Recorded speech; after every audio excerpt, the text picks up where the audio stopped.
Mkenna never fit in. She didn't look like the other kids. Her pale skin was always a little too tight, stretched over bones that didn't seem to belong to her.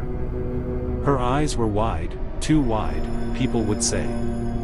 But the strangest thing about her was how she would never eat the food that others ate. She'd sit at lunch, staring at her sandwich, her face growing pale as she sniffed it. No one knew why she did this, no one but Mkenna. She couldn't eat it. She couldn't touch it. Not since the first time she felt the grain creeping into her veins. At first, it was just a stomach ache. A sharp, stabbing pain whenever she ate gluten. But soon, the pain wasn't just in her stomach. It moved through her like a virus, crawling under her skin, making her bones ache. And that was when it happened, the day she first felt it. The pull. The grain. It whispered to her in a way she couldn't ignore. Come closer. Eat, become one with the harvest. The first time Mkenna let herself have a bite of wheat, she felt something inside her snap. It was a hunger that went beyond food. A hunger that gnawed at her, filling every inch of her body with a thirst so intense, so deep, that it swallowed her whole. She couldn't stop. She couldn't stop it, even if she wanted to. The grain spread inside her like a wildfire, twisting her, reshaping her. Her hands grew thick and heavy, fingers lengthening into stalks of wheat. Her arms bulged as her skin stretched and rippled, every part of her becoming the very thing she feared the most. The wheat grew from her spine, sprouting in jagged bursts, her body becoming a twisted field of growth.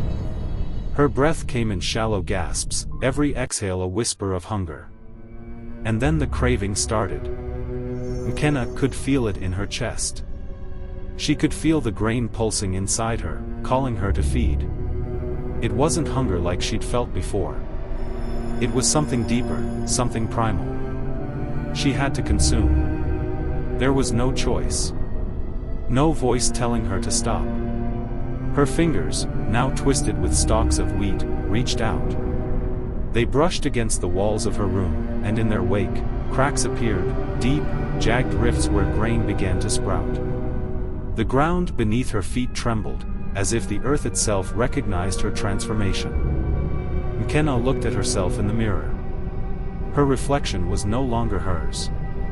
Her eyes were black, like endless pits of night, and her mouth stretched wide, wider than it should have, a gaping maw lined with teeth that were not teeth.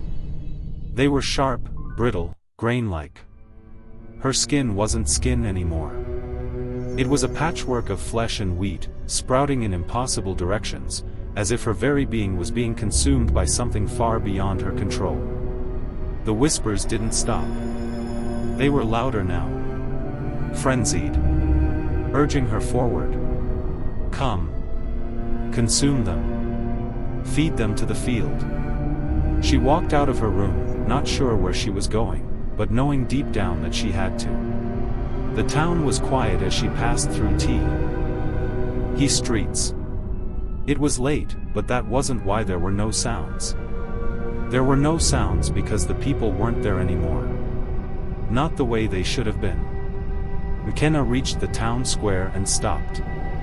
She could feel it, the energy, the hunger in the air. The wheat had spread, creeping through the soil, up through the foundations of the buildings, like roots of a massive plant growing through the heart of the town. And there they were. The people. They weren't people anymore.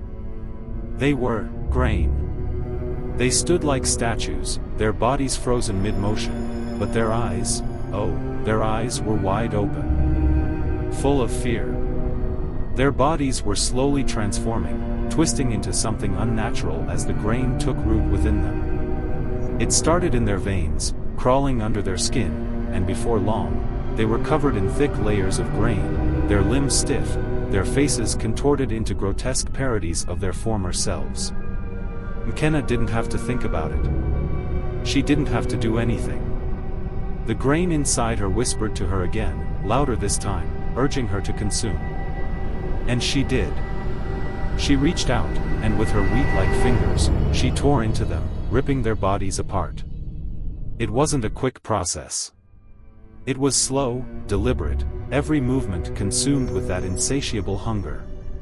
She tore through their skin like parchment, felt the grain inside them snap and spread, turning them into nothing but food for the harvest. The ground beneath them cracked, and the wheat began to grow faster, feeding off the decay, the bodies, the life.